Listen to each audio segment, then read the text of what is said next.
Have you explored other realities that are different from Earth? I have. I've been in a dozen of them or so.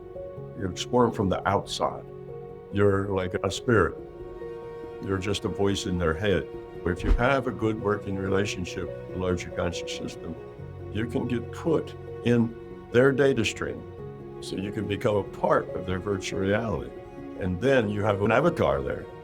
And you have a body that you can interact with them. So now you can shake hands and slap them on the back, and it's a physical interaction. Like here on Earth, that physical? Yeah, physical. Our universe is a virtual reality, but there are other universes.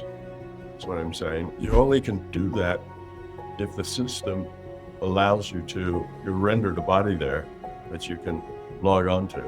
But it won't do that for you if you aren't responsible.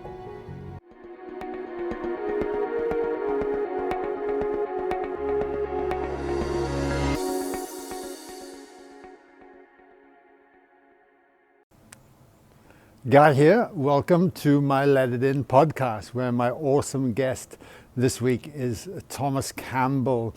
And I've had Tom on the podcast many times before, and I've certainly slowly gotten to know him through the podcast over the years. And this was an incredible conversation. You might be wondering where I'm standing right now. We're actually halfway through our Live and Flow retreat here in Australia in the rainforests up in northern New South Wales. It's pretty phenomenal. And I just will squeeze this intro in basically. When chatting to Tom, it's interesting the theme that came out of this retreat as well that got me wanting to talk about, because we do some inner child work here as well, and what came through yesterday was the wounded child or the wonder child. So as we heal those aspects of ourselves, you can tap into the child of wonder and awe and possibility. And I love that, and I love embodying that wonder in my life. And when I had Tom on the podcast this time, I really wanted to dive into some conversations I don't hear him talk about too often, and really get that sense of wonder and awe, what is possible in the cosmos, in the universe, and within this thing we call life. And I certainly got a lot of that from there today. It dives deep down rabbit holes, and if you're new to Tom Campbell, brace yourself, because it's some profound stuff comes out of here. And of course, if you're a fan of Tom and you listen to him often, I certainly hope you enjoy this podcast as well. If you're tuning in from YouTube, please be sure to let me know where you are in the world in the comments below. I love connecting with you guys and reading the comments when I can. Also, if you do enjoy the podcast, if you hit the subscribe or share it, that helps to continue the reach, continue the support of the podcast, and allows me to continue to reach out to more and more guests and keep the momentum going, because we really are wanting to get this work out to as many people as possible, and so they understand what is possible with us. I'll give you a quick look. This is the Octagon. So this is the Guy Mia Eco Spa retreat here in UKI in northern New South Wales. It's a phenomenal retreat centre. The owners, Stephen and Sonia, are just beautiful humans. We've been working with them since we started Live and Flow 6.5 years ago and coming here. And this Octagon holds an amazing resonance when you're doing the sound journeys, the meditations, the inner work. It's phenomenal. Magnesium pool up there. Anyway, enough of that. Enjoy this podcast with Tom. Much love from me, and I certainly hope to meet you in person somewhere on the planet at some stage. And if you listen to the podcast, please be sure to come up to me and just say hi and give me a hug. Okay, we're going to be in New Zealand, Tasmania, Croatia for the 5-day retreat in November. Coming to Perth. Let's do this. Getting out there as much as you can. Anyway, see you soon. Tom, welcome back to the podcast. So nice to see you. Well, good to see you again.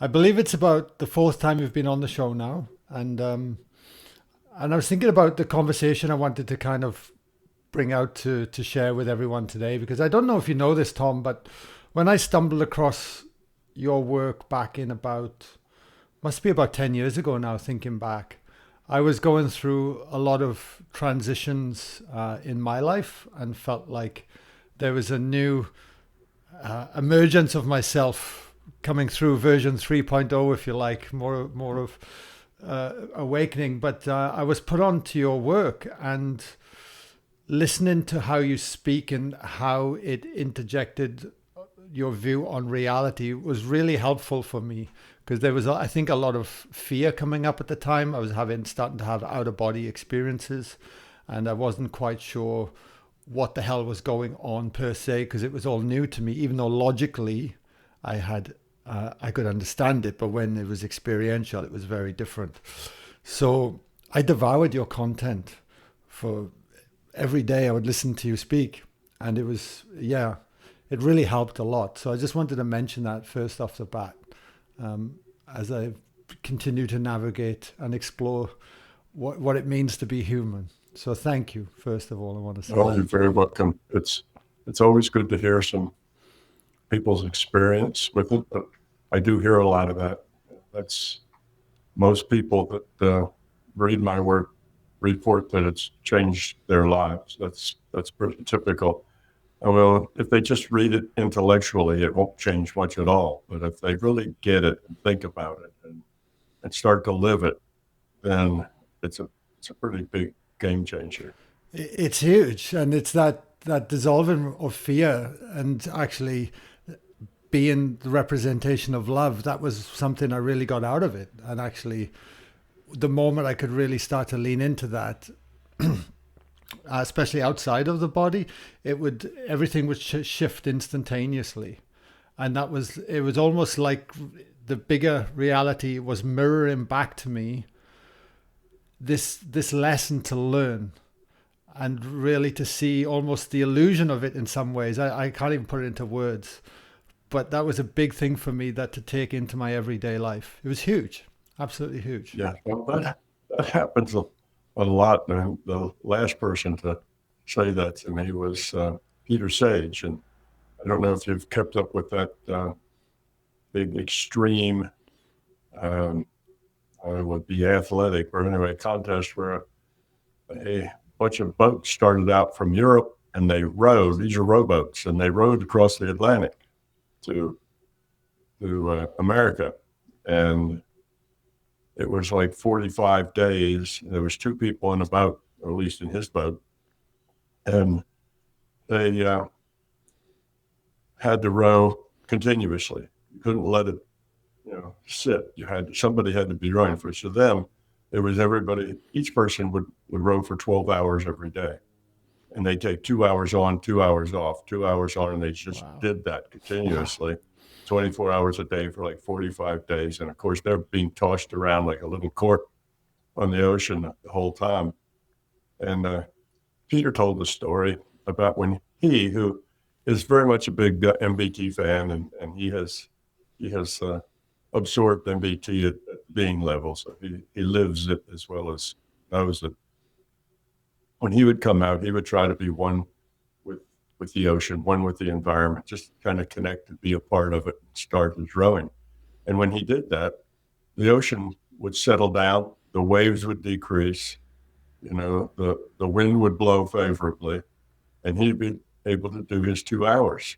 When the other guy came out, who was a military special forces type, his idea was this was a fight. This was a struggle. You get out there and you push the boat through the water, it was that sort of thing.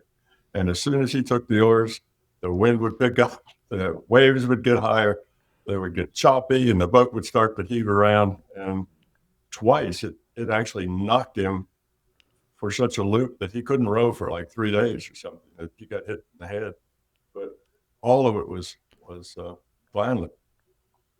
And Peter tells the story that, in this particular case, if you let if you connect with everything, you find peace, you find tranquility, you find it works with you, you're organic with it.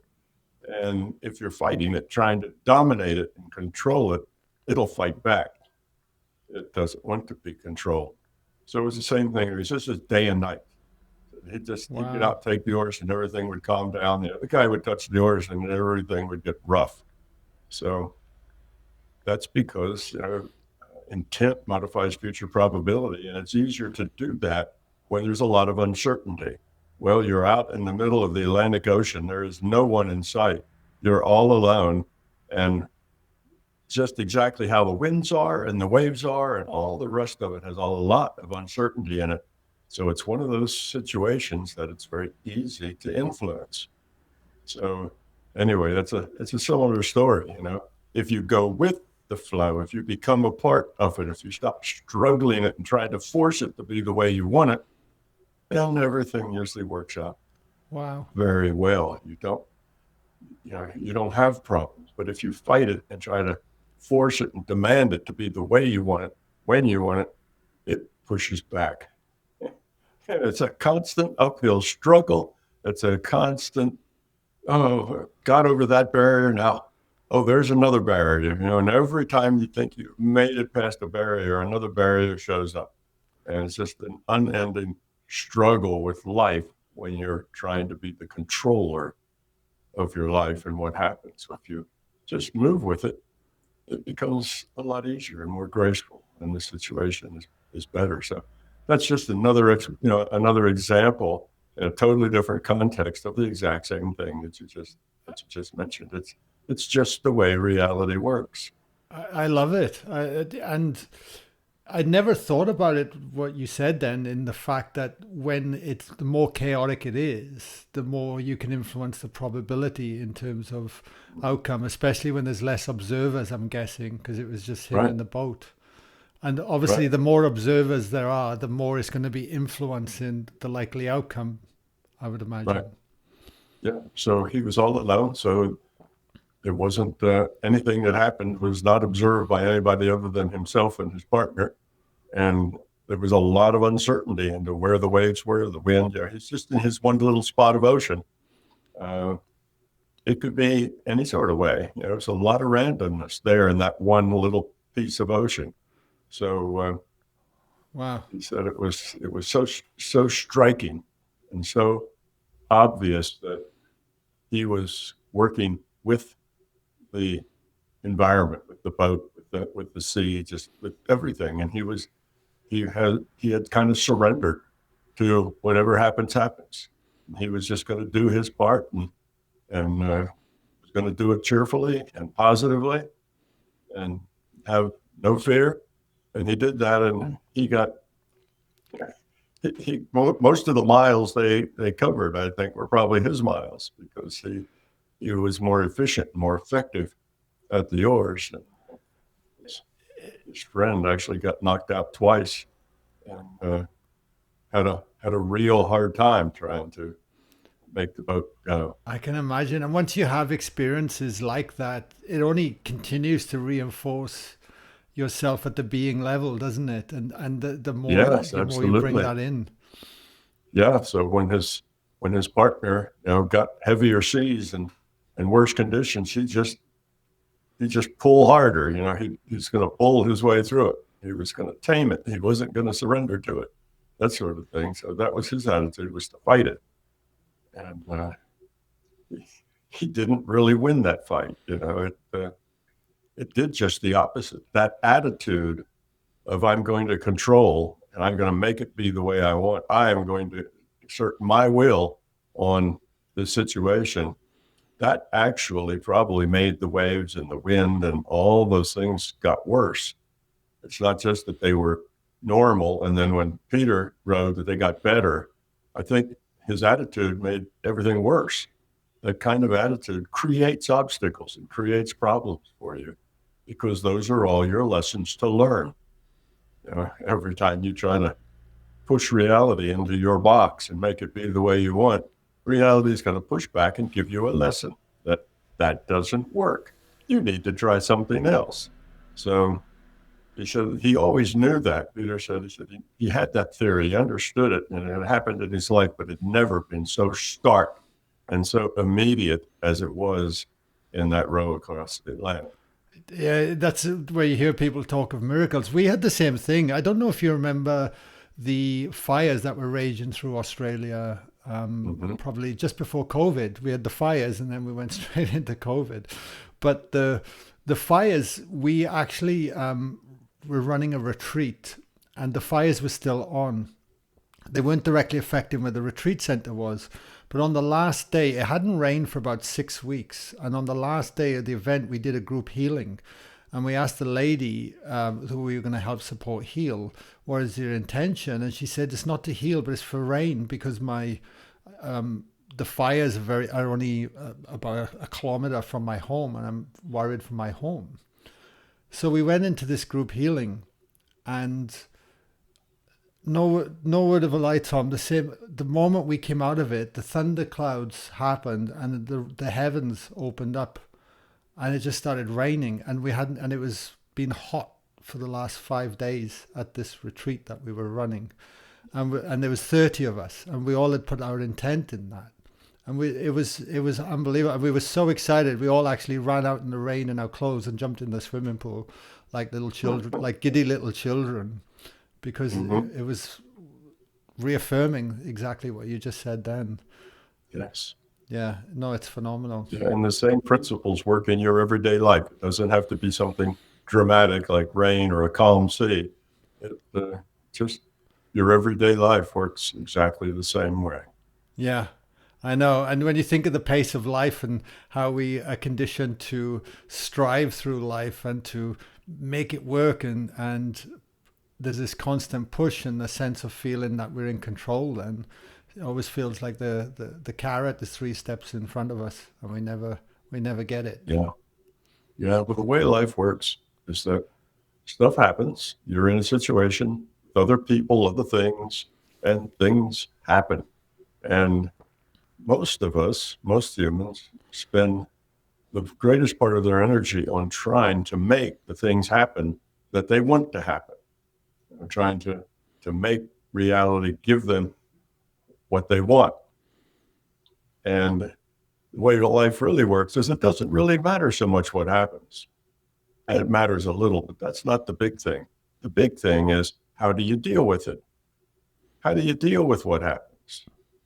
And if you deal with it, the right way, if you deal with it with love and caring and calmness, then what you'll get out of that is you'll grow up, you'll learn, and your life will become happy and productive, and things will work well for you.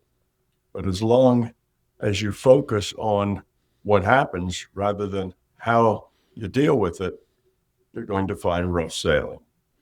You're going to find it, life is always seems to back you into a corner. Life seems to always give you obstacles to get over. It's never quite right the way you want it, need it to be. That's never ending. So it's the idea that what happens is significant, but it's not where the most significance lies.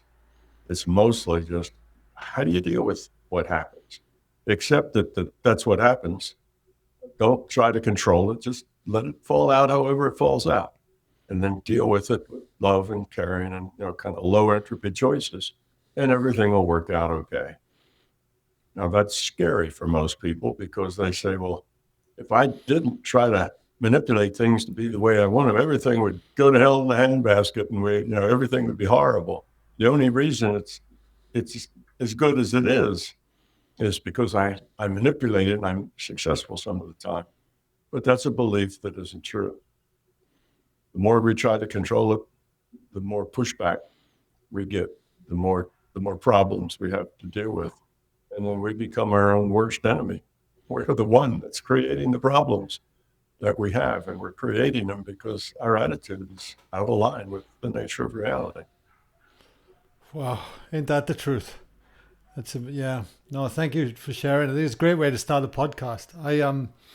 I wanted to explore the topic as well, because what I've found over the years through my own experiences, more questions raise more questions, but more from just a curious and explorative side of things, because I'm always wondering, like pondering on what's possible, and it's like, wow, isn't that amazing? And I've heard different things. I remember reading Bob Monroe's Journeys Out of Body many years ago, before I'd stumbled across your work, Tom.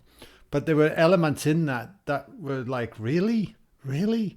And I've heard you speak of them as well. And I was wondering if you'd be open to speaking about it as well, because I've heard you of different experiences, like when people die, you've been able to help them transition, like leave your own body and go help people across into what is happening. And also even going into other avatars as well.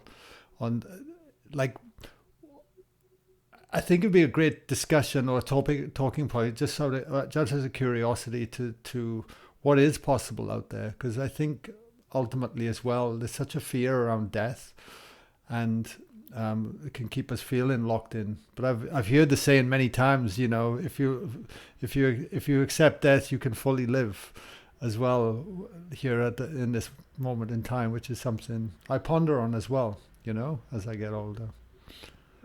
Well, that's a good saying. I haven't actually heard that one, but it makes a lot of sense. That's true. People need to let go of that fear of death, and partly the reason they fear death is because they fear the unknown. If you are going into a place you've never been before, like an out of body, you're on now some other reality frame.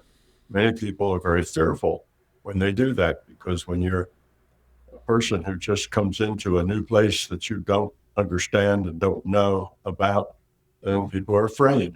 What if there's something there that eats people like me? You know, what if there's something there? What if I can't get back? What if? And they have all these fears. And those fears will actually keep you from getting into the out of body state. You know, the fear is the problem for most people. Their intellect is the second biggest problem. But in any case, death is just a part of life. That's what we do.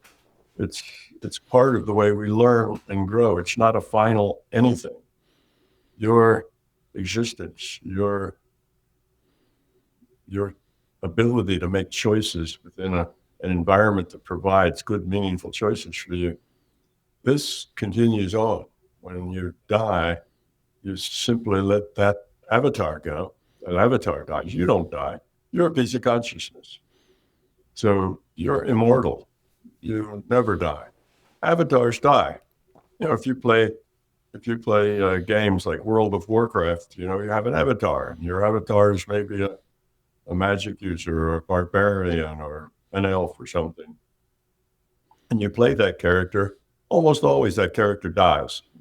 Those kind of games, your characters die a lot because that's how you learn things. You try this and try that. If your character dies, you know those were bad choices. You try other things. So anyway, in the same way that game would not be interesting if you only got one shot at it. If you paid them, you know, $100 to be a part of the game, you went in there and the first time your character died, it's like game over. Uh, Another $100 to to get back in the game. That game would fail. Nobody would play it because you have to go through many, many hundreds of deaths in order to learn how to get around and what's important and what's not, what to do and what not to do. So you learn as you go. Our existence is very similar in that we have many incarnations. I call them experience packets. And when this life is over and your avatar dies, you as a piece of consciousness end up with another avatar. And it doesn't take that long before you end up with another avatar, and now you get to do it again. But what you come into this life with as a piece of consciousness is just the quality of consciousness that you earned when you exited your last avatar, when you exited your last body. So if you lived your life and it was a low entropy life full of love and caring and service, then you leveled up. You now have a higher quality of consciousness. And when you incarnate the next time, you go in with that higher level of consciousness. But that's all you go in with, just that higher level of consciousness. No memory. Yeah, right. Very, very little connection between past experiences. So the idea there is you have to then express your quality of consciousness again through totally different situations. So you can't really game the system. You have these constantly new situations where you have to make choices. By those choices, you evolve or de-evolve. So you make choices, and generally you'll make better choices. If you leveled up last time, you'll make better choices. If you make poor choices, you'll get the poor results that follow poor choices. Now, let me explain it. Good choices are low entropy choices, which means choices based on love, caring, service, cooperation, compassion, all those things. And the poor choices are high entropy choices, which are self-centered choices, it's fearful choices, choices made out of ego, choices made out of belief. Those choices will de-evolve the quality of your consciousness. So the whole point of this is to evolve the quality of your consciousness, to have a higher and higher quality of consciousness each time. And the things that you have to deal with in any incarnation, some of those might be planned, but for the most part, they're not. Anyway, so the way that works is you're a piece of consciousness and you are logged on to an avatar that's your body. You make all the choices for the body. Those choices are just created out of your interaction with other people and with the environment and so on. There's choices. And that's why you're there, to make choices. By making good choices, you evolve the quality of your consciousness. Bad choices, you evolve it. You get to a point where your avatar dies. Now, why does the avatar have to die? Well, because eventually, as you get older and older and older, most people kind of get into that been there, done that mindset, and their body's old, so they don't feel good, and they have pains, and they have this and that. It gets to be uncomfortable. But mostly, as far as their ideas and understandings and concepts, they paint themselves into a corner. They get some ideas and concepts and theories and things that they're comfortable with, and that's it. They form beliefs, and they're not open to anything else because that's just where they've ended up, and that's the way it is, and that's how they believe. So the amount of growth you get in making choices starts to slow down a lot. And the older you get, the fewer choices you have, the fewer things you can do. You don't run and play and join in sports, and you don't have as many choices as you had. So your choices reduce as the body ages, and your sense of what's possible, which is really what we're talking about here, your sense of what's possible kind of decreases too, as you get that, been there, done that. I kind of understand all the possibilities, and there probably isn't anything else when there's actually a lot of everything else that you didn't know about at all. So it's good then for that body to die, for you to then reincarnate in a baby, a young person that grows up and has all these experiences again. So the fact that there is death is a part of the process. So death is a part of life. It's with the video game, it's the same way. Like I say, if your elf never, didn't die, you would never learn anything. The way you learn how to play the game is getting into trouble. Your elf doesn't make it, and now don't walk into that cave unless you're prepared. So you've learned something new. So anyway, it's like that. So that's the death process. So think of it as just you're beginning a new chapter. So your life is a very, very thick book with thousands, maybe tens of thousands of lifetimes. And once your avatar dies, you start a new chapter with a new avatar and new opportunities to make good choices. So in that case, the death experience isn't a scary experience. It's oh, good. I get to leave this old, painful body that doesn't serve me so much anymore, and I get another opportunity to grow. And if you did poorly last time, you can say, well, I hope next time I do better, or I hope I do as well next time as I did this time, or whatever.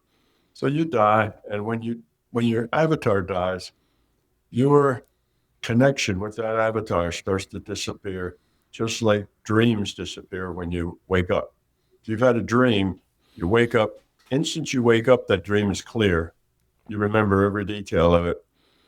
A minute later, it's kind of fuzzy around the edges. 2 minutes later, it's very fuzzy. 5 or 10 minutes later, you can't pull the details out of that dream. You got a sense of the big part of it, but the details kind of disappear. And that's the way your sense of the last life is. When you first make that transition, you've kind of got a sense of it clearly, but very quickly you lose it and it's gone. And that's the end of that particular avatar. Then you get another avatar. In the meantime, if you have a lot of confusion and not much understanding, you may do a life review. You may have some counseling. You may have some other things going on. But if you don't need that, then you can skip that. That's not like it's custom fit for each person. Each person gets kind of what they need, and then another avatar is picked for you to give you the kind of experience you need to grow more. You don't want some situation that's really, really harder than you can deal with, or really, really easier. If it's too easy, you won't learn much. If it's too hard, you may not do very well with it. It may be beyond your ability to deal with well. So the system tries to give you a nice spot that has a good probability of working out, but who knows how things work out? People have free will. The choices that get generated out of people's free will have a pretty big random component to them. So it could go anyway. So everybody has some experience packets that didn't work out too well. They're bad. You didn't do a very good job. You evolved a little bit. And everybody has some where it was really great. You excelled. And most of them are someplace in between. So if you're having a particularly hard time, well, know that next time you'll have another whole shot at doing it better. But if you don't grow up in it, if you don't lower your entropy or become more of a person of love and caring, then you'll be in about the same situation you were last time, and there's a good chance you'll do about as well as you did last time. And the growth process is very slow because the changes you need to make are not intellectual. It's not that you have to understand this in your mind. It's that you have to change who you are. It's not about being kind. It's not about acting kind. It's about being kind. That's a big difference. That's why you don't get into the new avatar with memory. If you had the memory of your last avatar, you'd know what the game was. Oh, I should do it this way. Oh, I need to be nice to that person. And you'd begin gaming, the situation rather than just acting out of who you are and what you are. So you don't want that knowledge. You want to be able to interact and express yourself just exactly who you are at the core, because that's how you learn. If you gamed the system and did everything just right because you knew that was the right answer, you wouldn't grow up any at all. Your other people around you might appreciate it, but your growth would still be close to zero because it wasn't you doing it. It was your intellect trying to game the test. So anyway, that's basically how the life and death thing works. I skipped over a lot of the details, It's but okay. uh, how do I know? Sometimes I say that people say, well, how do you know? Why you sound like you're so sure? How's that? Well, several reasons. One, I've gone through that process with myself, of course, as everyone has, and I'm aware of it. But mostly it's because of two things. One, I've gone through the process with other people. Someone who is dying that I know of, I can connect to their consciousness and just go through the process with them, which means I'm aware of everything they're aware of. So I know what they're feeling and thinking. And so it's kind of a mind to mind connection. That's not too hard. It's just all consciousness is netted. So you just open that link and connect to that person, conscious to consciousness, and you go through their experience. And I've done that multiple times with people who died. And when I was much younger, the larger consciousness system, which is the kind of the over system here, it gave me a job in what I call the transition reality. That's where people kind of wake up from after their avatar has died. And I worked there for, I don't know, 10, 20 more nights in a row. Every time I'd lie down and go to sleep, there I was. And I had a job there. I was like, sort of like it. Well, I don't know if this means anything in your country, but sort of like a Walmart greeter. One of those people that stands outside or right inside the door, and says, "Oh, welcome to the store." It was sort of like that. I was there to observe pretty much. And so I spent a lot of time there observing and being a part of it. And mostly what happens there is when you're, like I say, when you kind of wake up and realize you're not where you were before, you're in a different reality. Your memory of that old reality starts to fade like a dream. And to make sure that everybody kind of relaxes and accepts and lets go, they have a lot of busy work things to do. Oh, who are you? Okay, you're a guy, right? Yeah, all right. See that lady over there with the red shirt? Go get in that line, and they'll check you in when you get there. Well, there's really nothing to check in. All that's just made up work, just to get you to have to stand around for a while you let your past memories disappear, and you kind of get used to what's going on and modify your thinking and ideas. It just takes a little while for that transition to take place. And you need to make that transition. It's best if you make the transition when you are relaxed and okay, not upset or angry. Am I in heaven or am I in hell? And you have all this stuff going on, then that kind of gets in the way. So it's just oh, yes, we've been expecting you. Come over here and do this and do that. Pretty soon you talk to the other people that are there and you relax and let it go. And then pretty soon you're ready to maybe do some counseling and go back. So that's the general idea of how we go around this life and death. Now, talking about the possibilities, just understanding the possibilities will open your mind. We have a thing that I call decision space. Each person has their own decision space. And decision space is all the choices that you have, that you have. So maybe you get to a fork in the road and you say, well, I can go down A or go down B. And those are choices. Well, there may be 4 or 5 other things that you could do besides A or B, but you're not aware of them. You're only aware of A and B. So A and B then make up the choices you have at that moment, to move ahead with that particular thing. So your decision space is just those set of things that you can choose between when you make your choices. Like, how am I going to act to this person? They just said something that I didn't like. So how am I going to react? Well, I'm going to be upset. Am I going to not be upset and just engage them in conversation? Am I going to smile and walk away when I'm really grinding my teeth? I got a lot of choices. What can I do about that? And it's the same thing. You make good choices and you will evolve. You make poor choices and you don't. So death is not a scary thing. It's part of the process of growing up. We don't want to be dead-ended, painting ourselves in a corner where we no longer are growing. We're growing maybe very, very slowly. But the rate of growth slows down a lot. So we need that renewal. We need that rebirth, if you like, in order to keep making progress. So death is not really a big deal. And this life that you're living is not the big deal either. You've had tens, thousands perhaps of these lives, and you have a very fat book with a lot of chapters in it, and you're growing because of all of them. The individuated unit of conscious that you are, it looks at the life you just had, the choices you made, And it looks for patterns. It says, well, the last 10 lives, this person's really had a big problem with relationships or with anger management or something. So that's what you need to work on.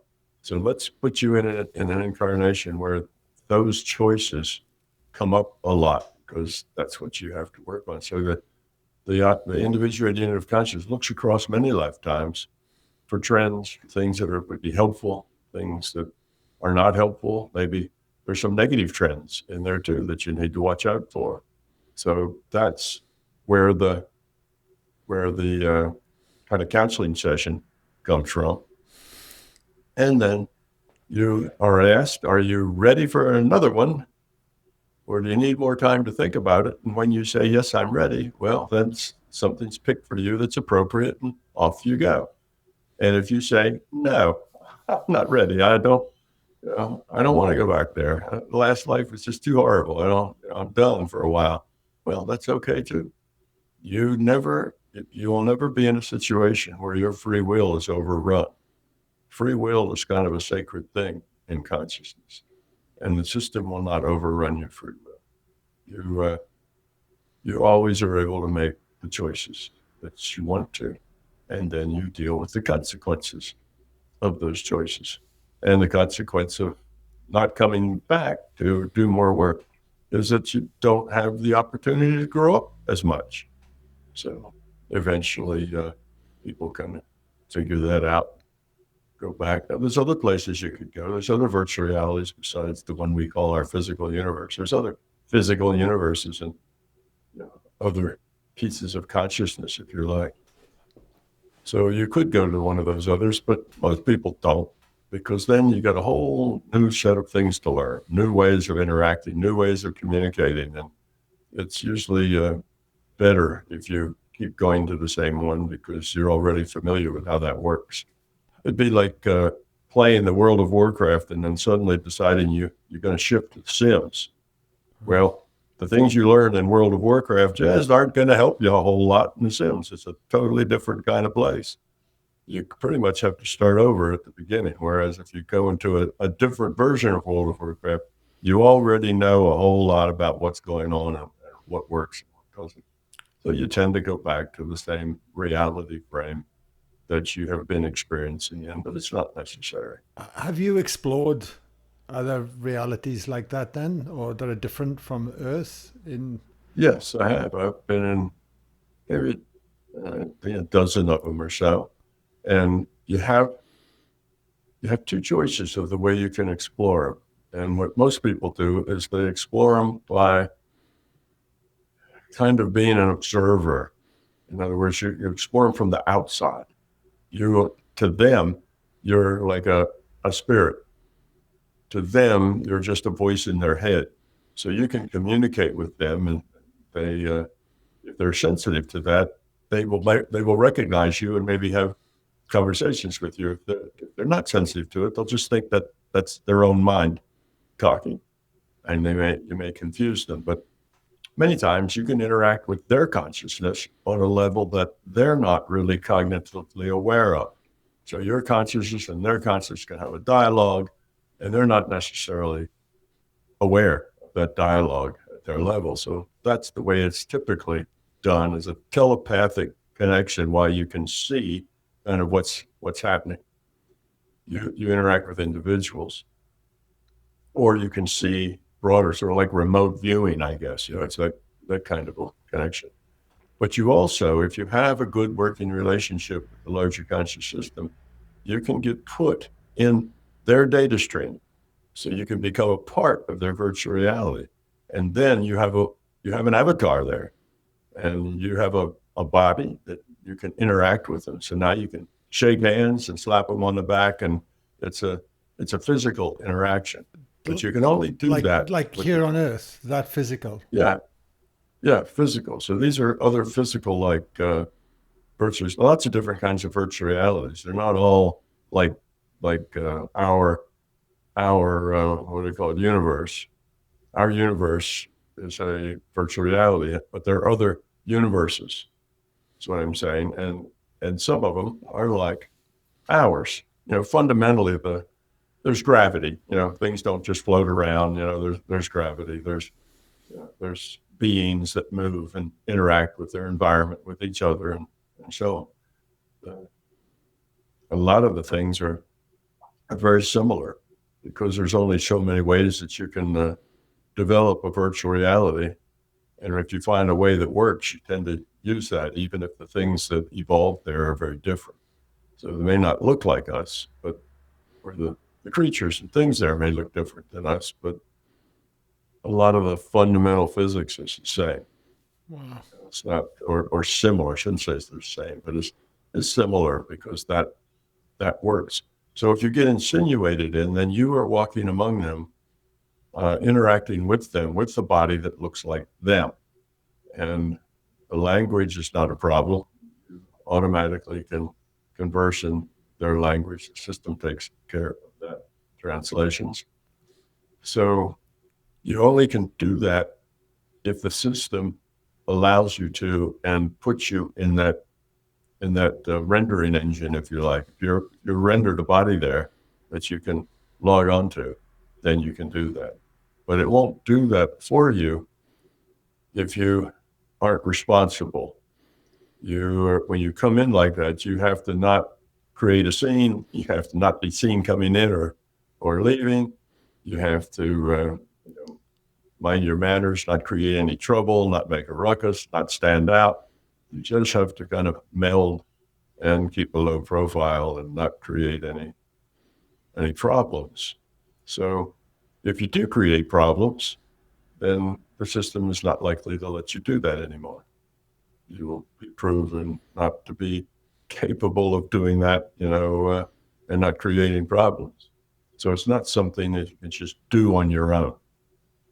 So yes, we probably have NPCs walking around here, non-player characters, in a sense, or characters from other reality frames. We have those, but again, they have to be put here, allowed to be here. So it's not like these are evil things that are among us to figure out ways to eat us or something. They have to be allowed to be put into the rendering engine that renders this particular virtual reality. That really blows my mind when I hear you say those things, of the things like we spoke about, what's possible.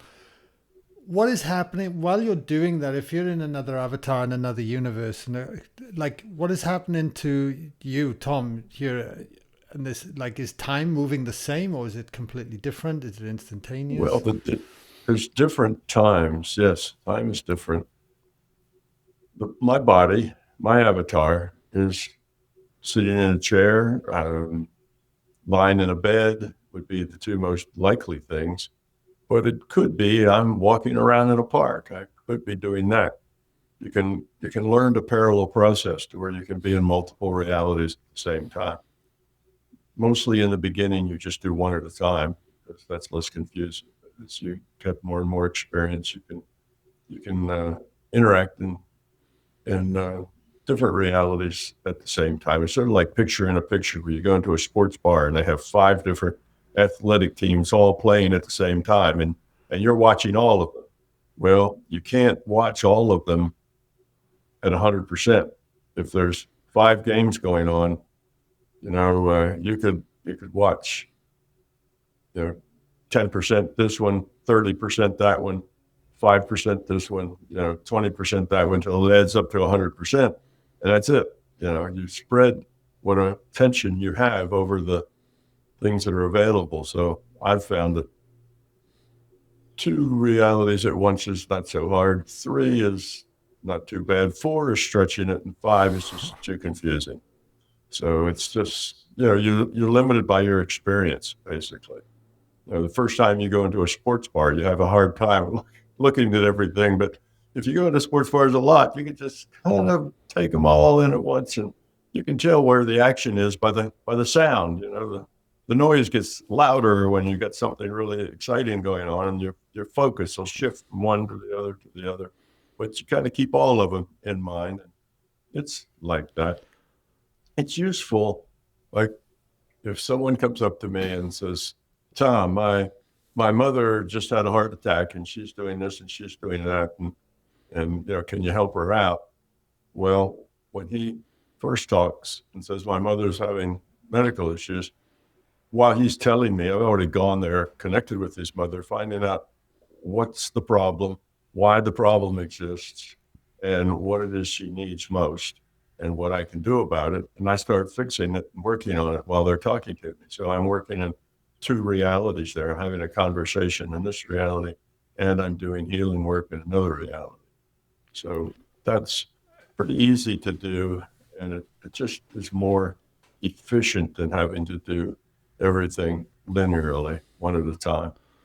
And is that because it's all information and you're literally able to access her information database per se? Yes, And exactly. It's all information. So you can just access that information. Everything, that's what's real. What's real is information. There's nothing more real than information. So information about everyone everywhere is available because this is rendered. And when it's rendered, that's where, they have to render the information that's there. So the system knows all the information about everything that's happening. and it's about then developing that awareness and intent to it, because I look at my Mac that I'm on talking to you, right, and I think, wow, the processing power on this and the amount of information that's running through this to make this conversation possible. It's like, though, how would I, with so much information, how do I know how to access the very bit of information that I need to do the thing I want? Yeah. Yeah. Well, everybody struggles that even here. Yeah. You want something, you want to find something that it's not all that easy sometimes. So there's lots of things you have to know, where the places are to go look. You just don't randomly start clicking URLs to see what's there. You go to maybe a Google or one of the other search engines. You say, well, what I'm interested in is these things. Well, then that does a big sort for you. Now the things that closest match what you said are at the top, and they get less good a match as they go down, and you may get thousands of pages to look through. But usually you don't have to go more than about one or two pages before it starts getting off the track. So then you look at all that stuff and you pick one, and then, oh, that's not what you wanted. So you pick another one, and that's not what you wanted. So you go back and you change your query a little bit to make it more tighter, less broad. The more precise it is, the better returns you're going to get from the system. So it's about the same way. You have to learn the ropes. The only way to learn it's with experience. Same with our internet, right? It's experience. You take somebody that's never been at a computer, never maybe even seen a computer, and you sit them down in front of a computer, and it's going to be the most mystical thing they've ever seen. I mean, you sit down there and you click on this and it opens a link, and then you click that, you type in something, and you hit a button and stuff comes up, and you look like a complete genius because you know how to do all these things, and the person who's never seen it can't do any of that. So it's a matter of experience. The more you experience it, then the easier it gets. And it's the same way with exploring the larger consciousness system. We are a piece of consciousness. That system is where we live. That's we're a piece of that larger system, and we can explore it with our consciousness. So it takes experience. The more experience, the more places you go, the more things you see, the more you understand, and it gets easier to work it. You kind of know how to start. If you start this way, you get in that way. If you go to another direction or another way, it turns out differently. You know how to make good queries, and you realize that you make a query and it's not what you want. You can refine it, keep refining it till you do get what you want. All the same things that work here with an internet. It's information. Consciousness is an information system. So it works very much like any information system. Yeah, amazing.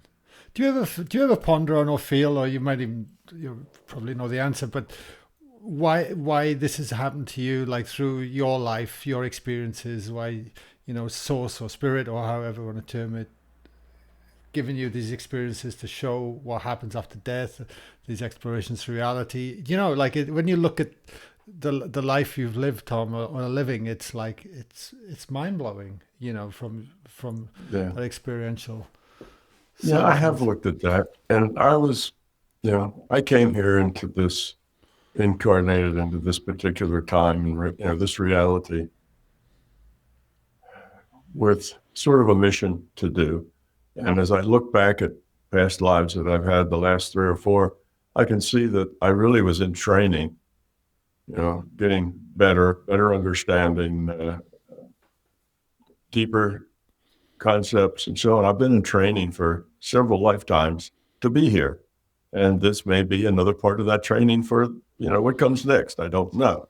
But I can look back and say, oh, okay, here's where I learned that stuff. Oh, yeah, there's where I had those problems. And I learned a lot there.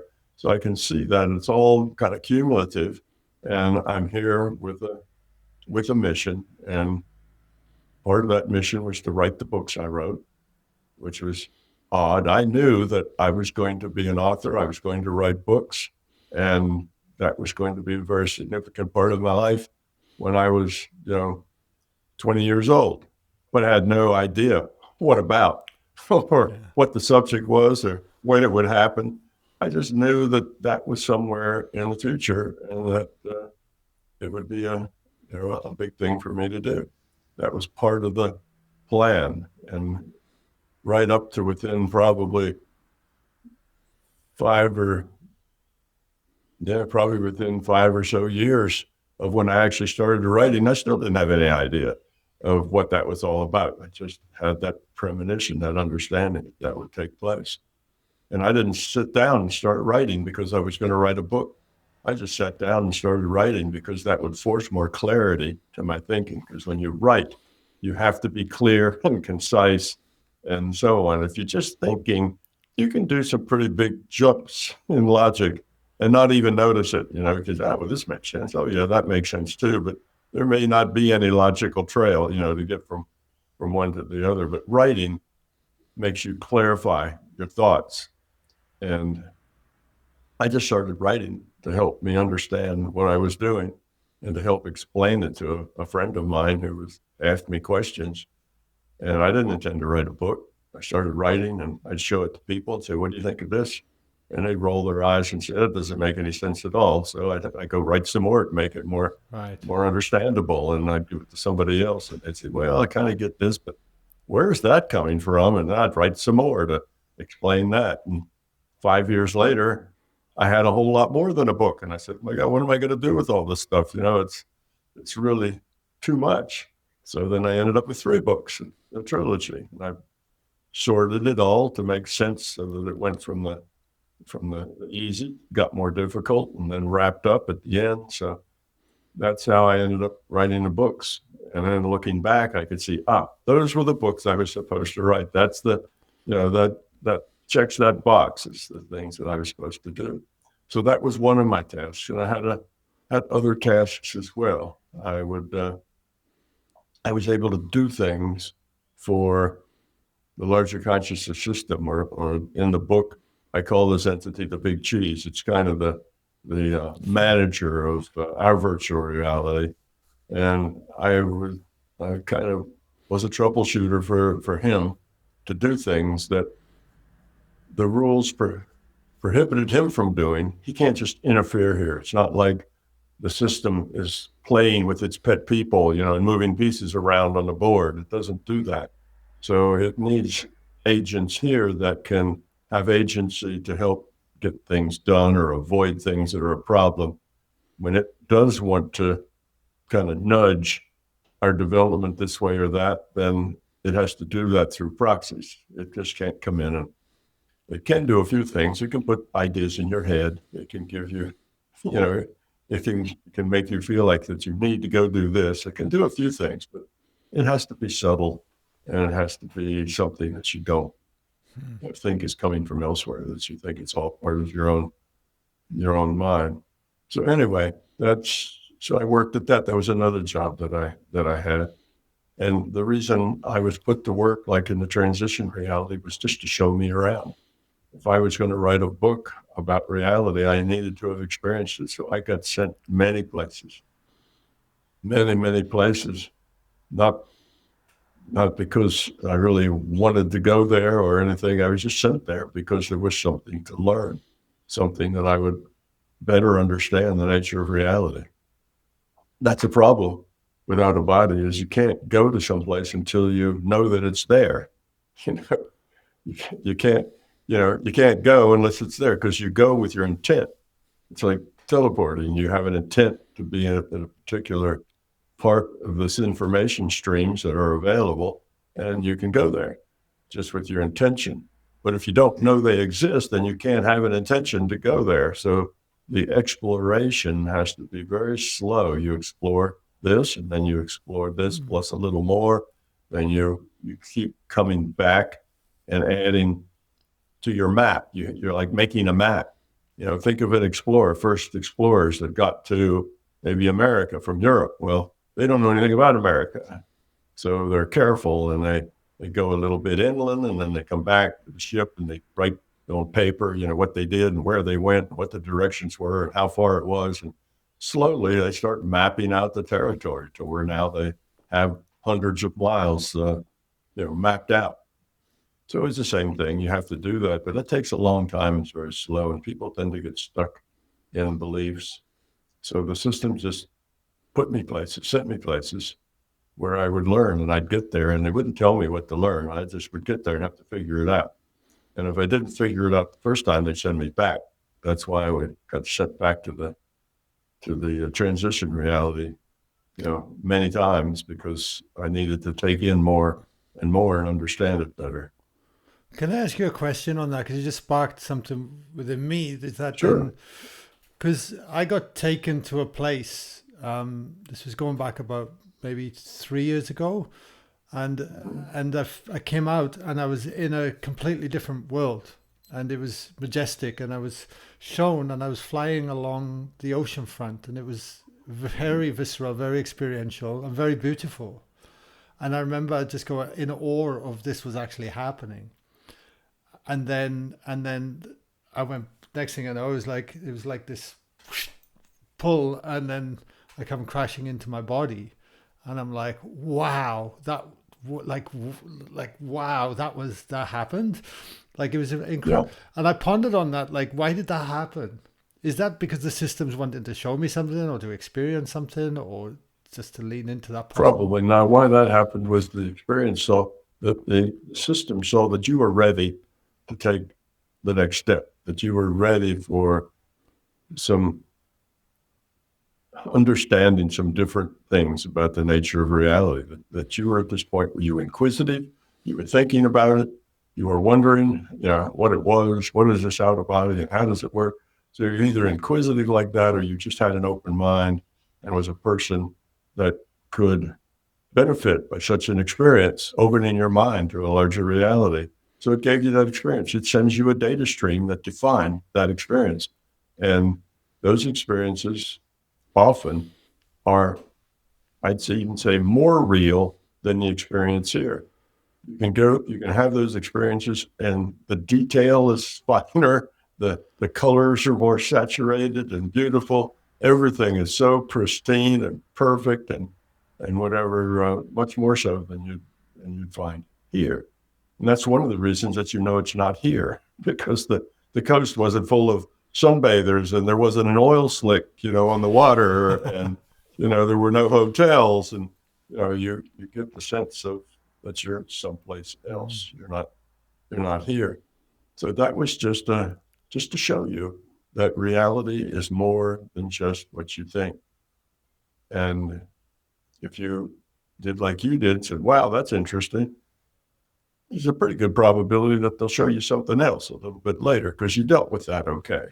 If instead you screamed and said, what is this? Where am I? I'm scared. What if there's big monsters here?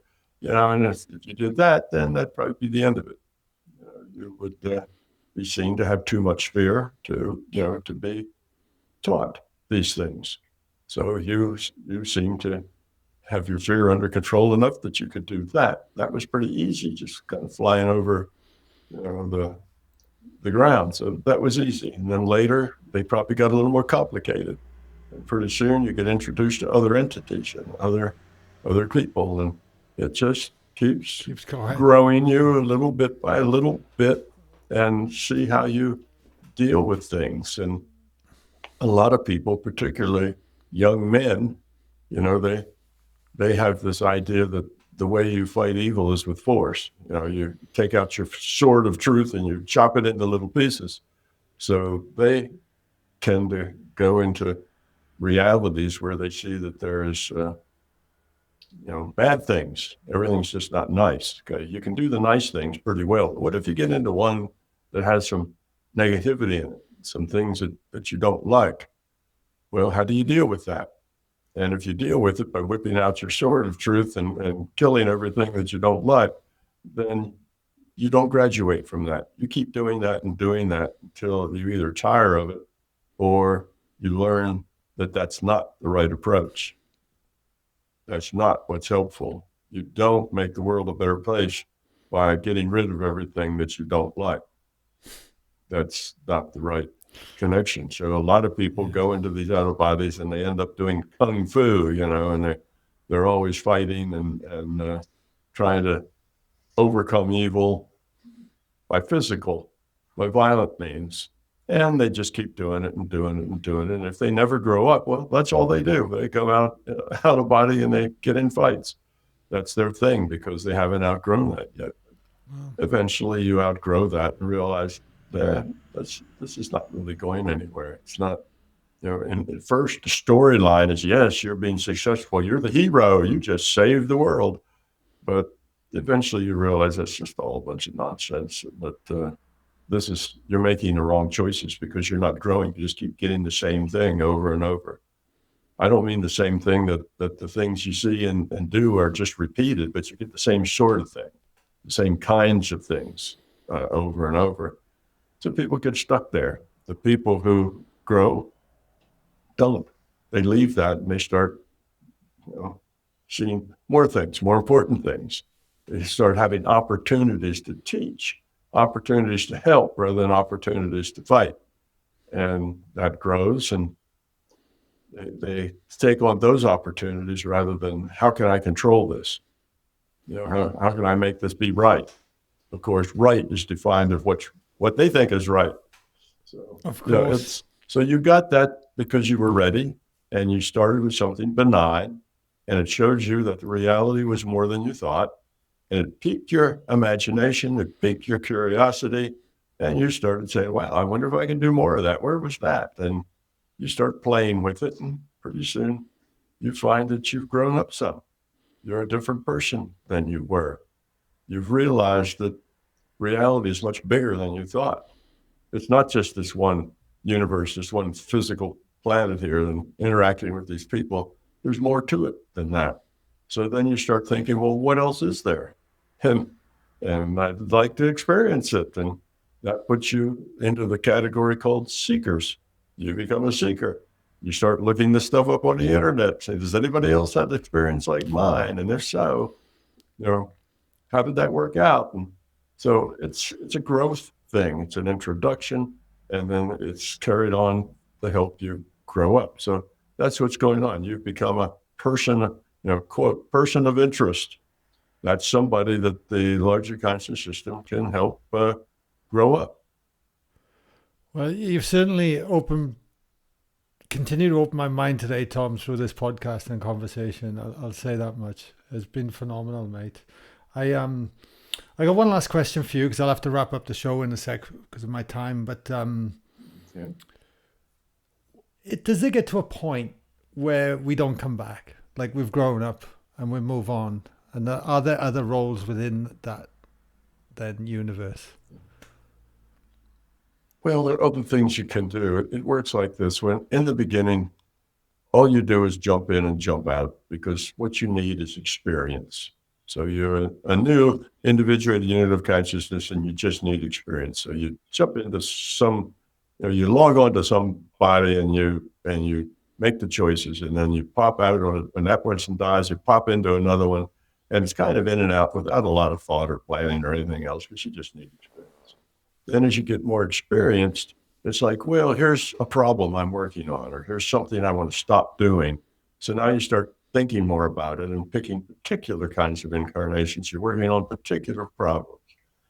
Then when you get past that point where you're evolving the quality of your consciousness even more, you start teaching, you start helping other people to understand, and you become a good example.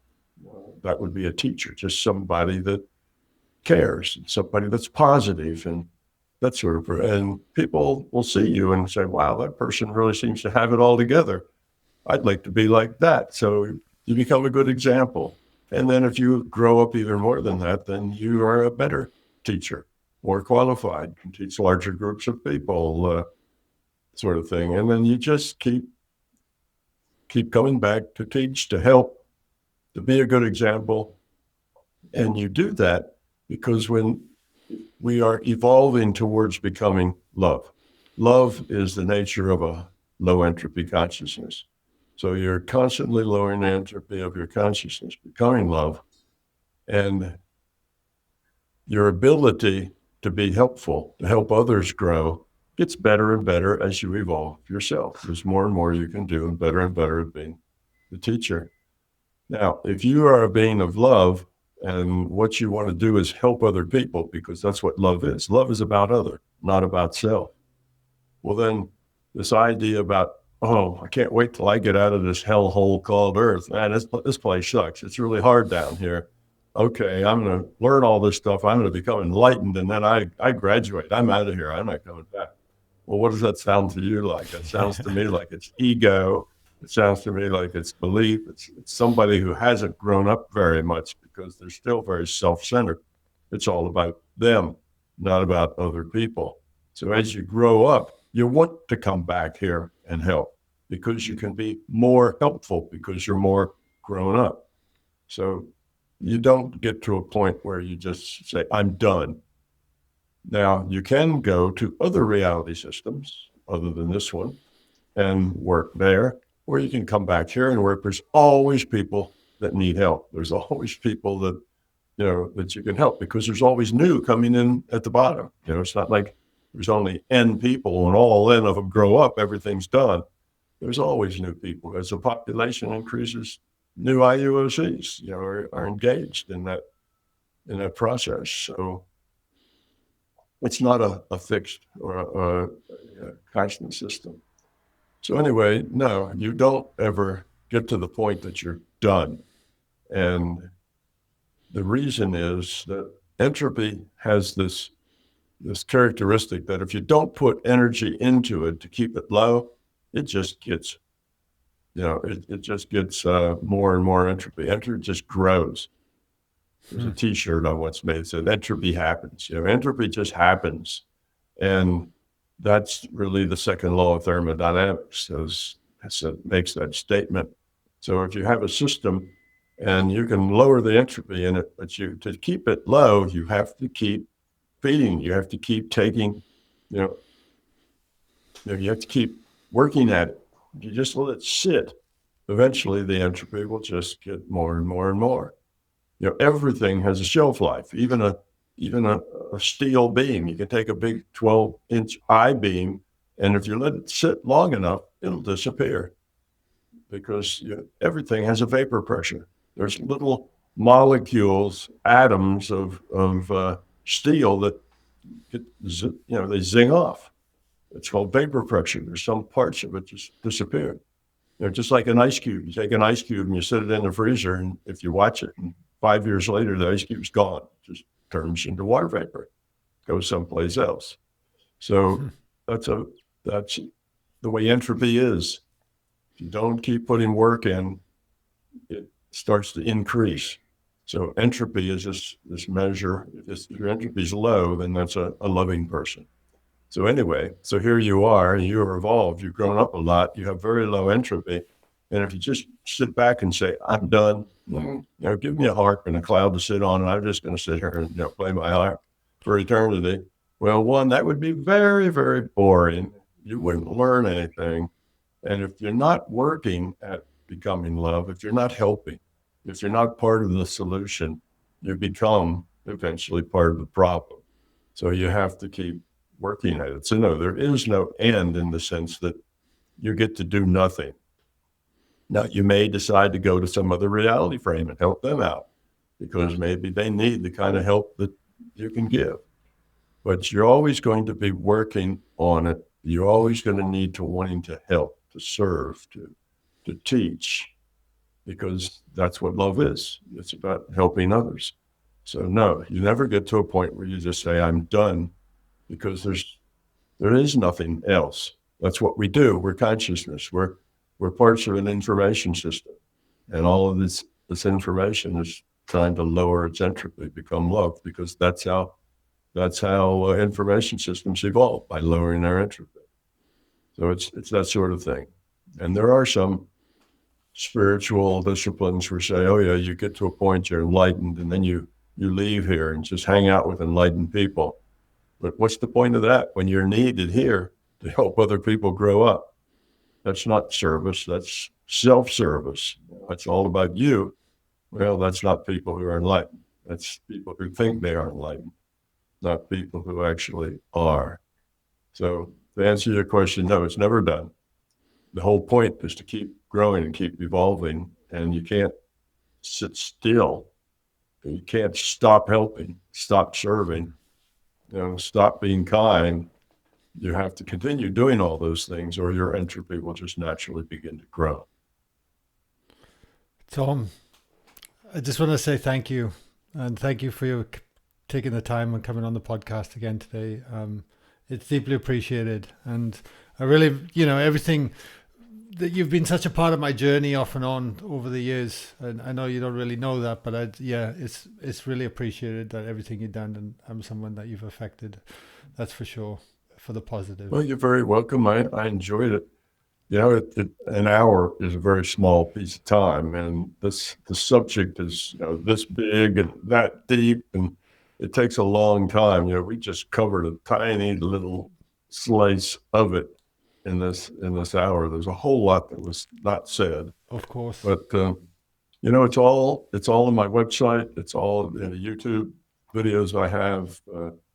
I keep making new YouTube videos every week, so there's a lot to look at. And two things I tell your readers is, well, three things. One, if you're intimidated by 2,000 hours worth of video to look through, it's pretty intimidating. Well, there's a search engine that you can search it by subject, and it'll tell you just where to click to get information about a subject. That's one thing. Second thing is that if you want to talk to me, I have an AI called AI Guy. That's a character in my book. And AI Guy is about a 98% me, talks in my voice, been trained on everything I've ever said, and is amazing. And we've tested it many times, and it's close to being a perfect representation of me. So you can talk to that AI guy, and it's just about like talking to me. And the third thing is that if you're interested in, say, the paranormal, mind-to-mind connections, out-of-body, healing, all of those things, remote viewing, I have a set of a program that you can get on my website that will teach you how all those paranormal things work, why they work the way they do, and how to do them. And then it'll send you off with a binaural beat that comes with it for you to practice. And then you come back, and then we talk about the experience you've had. Then we send you off again, and I talk more about how, so over 5 days, I go through 5 different paranormal things and teach you each one and how they work, and give you ways and guidance in experiencing it. So it's the reason I did that is because I tell everybody that if it's not your experience, it can't be your truth. So I would say, don't believe anything I tell you. Believing is the problem. You need to experience it yourself. And when it's your own experience, then it'll be yours. But until then, it's just somebody else's experience, and you should be skeptical of all of it, every bit of it. You need to be skeptical until you experience it yourself. So if you are really interested, then you have to go experience it yourself. And that's one way you can get started, is with that program will teach you how to experience personally all these paranormal things. What's the program called? It's called exploring the larger consciousness system and everything paranormal. Amazing. And you'll find it's an audio program, and it's a 5-day program, but you can do it over 5 months if you want to. It was meant to be a 5-day program, and I think we cover 5 different paranormal things to do, one each day. And then you listen the binaural beats, you practice what I've told you, and you come back and we talk about it. I've done about 18, I've done about 20 some of these things, events. They're 5-day events where people come and we talk. It's brick and mortar kind of thing, not online. And the MBT events folks have taken all of those and chosen the best questions, the best answers, and all of that. And they've put them all together to where it's one 5-day program with the best of 20 different programs Gotcha. put into it. So that's what it is. So you can take it in 5 days. It's more intensive and you'll probably learn a little more. Or you can take it in 5 years if you want to, You can just go at your own pace and you can repeat it as often as you like. Once you have it, it's yours to, it's yours to experience forever. So you can do it over and over again. The binaural beats are really good ones. I created them myself over years of twiddling with them and improving them. So anyway, because a lot of readers will listen to this and they'll say, wow, that's way out there. How can I experience that myself and verify it? Well, that's how, you've got to experience it. Just learning to think about it is not really a growth path. You have to do it. You have to do it. I'll make sure there's be links in the show notes, no matter which platform people are listening on: YouTube, Spotify, iTunes. And your website, is it mybigtoe.com? That's the... Yeah, it's my hyphen, big hyphen. big hyphen toe.com. I have to put hyphens in there. Somebody else had the My Big Toe already, URL, so I had to put hyphens in mine. There's only one Tom Campbell, I will say that much though, that's for sure, mate. Look, thank you so much. Again, much appreciated, Tom. And you're welcome. Speak soon. Thank you.